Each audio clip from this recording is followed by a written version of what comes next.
Je vais vous parler aujourd'hui des 5 clés de la réussite de la relation client ou prospect. Alors pour moi, il y a 5 clés de la réussite pour avoir vraiment une bonne relation avec les clients ou avec les prospects. Et la première clé de la réussite, eh bien, c'est que vous devez être expert de vos produits ou de vos services. C'est vraiment important parce que trop souvent, on voit chez des commerciaux des argumentaires ou des informations qui ne sont pas totalement bien maîtrisées par les clients, notamment au niveau des produits ou des services. Donc c'est vraiment primordial, dès le départ, d'avoir une maîtrise parfaite des produits ou des services. Ça, c'est la première clé. La deuxième clé, c'est que vous devez avoir un argumentaire préparé et complet.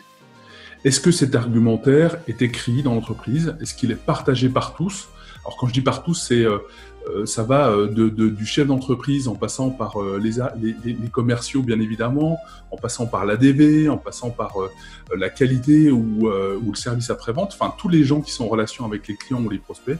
Est-ce que cet argumentaire est bien maîtrisé? Il faut vraiment que vous posiez toutes les bonnes questions pour savoir que un argumentaire va permettre à répondre à toutes les questions du client et surtout d'apporter les bonnes solutions au client.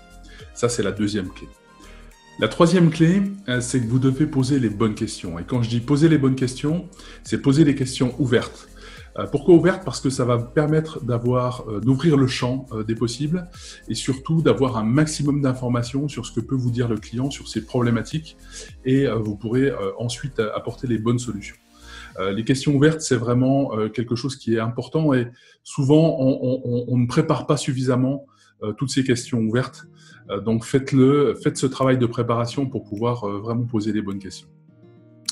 La quatrième clé, c'est que vous devez préparer la réponse aux objections. Oui, les objections, il y en a plein. Souvent, c'est j'ai pas le temps, je suis pas intéressé, etc. Mais il y en a plein d'autres. Donc, il faut aussi s'armer et connaître toutes les objections possibles de votre interlocuteur pour que vous puissiez contrer et que vous puissiez répondre. Parce qu'il n'y a rien de pire dans une prospection que d'être coincé avec un client qui vous pose une objection, vous ne savez pas répondre. Et bien, tout de suite, ça crée le doute, ça enlève ce lien de confiance que vous aviez établi avec cet interlocuteur. Et puis, la cinquième clé et la dernière, qui pour moi est une des plus importantes, c'est que vous devez rester dans le paysage de votre client ou de votre prospect. Quand je dis rester dans le paysage, ça veut dire donner une bonne impression. Souvent, quand le rendez-vous s'est mal passé ou que le client voulait pas de vos produits, c'était pas le bon moment, etc., eh bien, vous vous retrouvez dans un moment où vous êtes déçu. Et souvent, ça se voit. Ce que vous soyez en visio ou vous soyez en rendez-vous, ça peut se voir. Donc vraiment restez courtois, restez avec le sourire et puis dites-vous que c'est pas fini et qu'il y aura une prochaine fois. Donc laissez bien une bonne impression, laissez vos coordonnées et puis vous pourrez reprendre l'entretien plus tard sous un autre angle, peut-être qui sera plus favorable à votre proposition.